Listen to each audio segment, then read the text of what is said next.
नमस्कार दोस्तों, आज हम बात करेंगे साक्ष्य विधि के बारे में कि साक्ष्य विधि के उपबंध कहाँ लागू होते हैं और कहाँ लागू नहीं होते हैं। तो इसको मैंने दो भागों में डिवाइड किया है। पहला कि वह उपबंध कहाँ लागू होंगे, दूसरा कि वह उपबंध कहाँ लागू नहीं होंगे। ठीक है, तो हम पहला पढ़ते हैं कि साक्ष्य विधि के उपबंध कहाँ लागू होंगे। तो साक्ष्य विधि के उपबंध सभी न्यायिक कार्रवाई पर लागू होंगे, सभी न्यायिक कार्रवाई पर। अब बात आती है कि न्यायिक कार्रवाई क्या है। तो न्यायिक कार्रवाई को मैंने 5 भागों में डिवाइड किया है। वो कौन कौन सी है मैं बताता हूं आपको। पहला, डिक्री के निष्पादन पर। डिक्री के निष्पादन पर जो डिक्री सिविल मामलों में मतलब दी जाती है उस पर सभी पर यह लागू होंगे।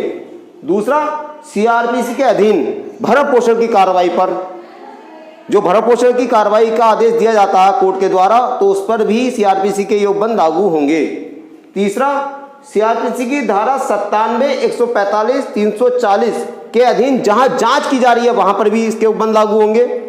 चौथा, औद्योगिक अधिकरण की कार्रवाई पर, औद्योगिक अधिकरण के द्वारा जो औद्योगिक विवाद होते हैं वो सुलझाए जाते हैं, वहां की कार्रवाई पर भी इसके उपबंध लागू होंगे। पांचवा, चुनाव याचिका, जहां चुनाव याचिका पेश की जाती है तो वहां भी साक्ष्य विधि के उपबंध लागू होते हैं। अब हम दूसरी की बात करते हैं कि इसके उपबंध कहां लागू नहीं होते। तो न्यायिकेतर कार्रवाई पर इसके उपबंध लागू नहीं होते, यानी न्यायिकेतर न्यायालय के बाहर की कार्रवाई पर इसके उपबंध कोई भी लागू नहीं होगा। तो उसको भी मैंने 3 भागों में डिवाइड किया है। पहला, शपथ पत्र। शपथ पत्र पर कोई भी साक्ष्य विधि का उपबंध लागू नहीं होता। दूसरा, मध्यस्थ कार्रवाई, हाँ मध्यस्थ कार्रवाई पर भी इसका कोई उपबंध लागू नहीं होगा। तीसरा, तीनों सेना न्यायालय की कार्रवाई पर, सेना न्यायालय की कार्रवाई पर भी साक्ष्य विधि का कोई उपबंध लागू नहीं होता। अब हम बात करते हैं साक्ष्य विधि की धारा 1। साक्ष्य विधि की धारा 1 हमें बताती है नाम, प्रारंभ और विस्तार। नाम क्या है? तो इसका पूरा नाम है भारतीय साक्ष्य अधिनियम 1872, अधिनियम संख्या 1। प्रारंभ हुआ इसका 1 सितंबर 1872 को। विस्तार है वर्तमान में संपूर्ण भारत पर, इसका विस्तार संपूर्ण भारत पर है वर्तमान में। धारा 2, धारा 2 को 1938 के द्वारा निश्चित कर दिया गया है, यह निश्चित है।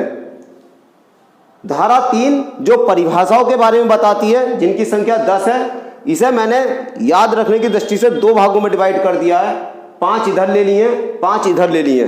ठीक है, तो पहली 5 क्या कहती है, मैंने काखा का नाम दे दिया गया, का खा गा, और बाकी उन्हें भी नाम दे दिया गया, चा छा जा जा। ठीक है, तो का बताती है न्यायालय के बारे में कि न्यायालय क्या है। खा तथ्य को बताती है कि कौन से तथ्य माने जाएंगे। गा सुसंगत तथ्य के बारे में बताती है। घा विवादित तथ्य के बारे में बताती है। ला दस्तावेज के बारे में बताती है।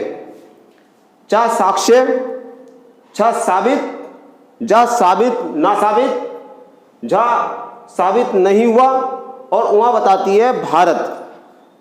इन सब परिभाषाओं को याद करने का तरीका बड़ा इजी है कि 5 इधर डिवाइड, 5 उधर डिवाइड, और आराम से याद की जा सकती है। ये इसलिए जरूरी होता है दोस्तों, ये धाराओं को याद रखना, परिभाषा खंड को खास तौर से। ये प्री परीक्षा, चाहे वो एपीओ की हो, चाहे वो पीसीएसजे की हो, कई बार क्वेश्चन पूछा जाता है कि भाई न्यायालय किस धारा में है, तथ्य किस धारा में है, सुसंगत किस धारा में है, विवादित तथ्य किस धारा में है। तो ये बहुत जरूरी होता है कि इसको हम अच्छे से याद करें। Thank you.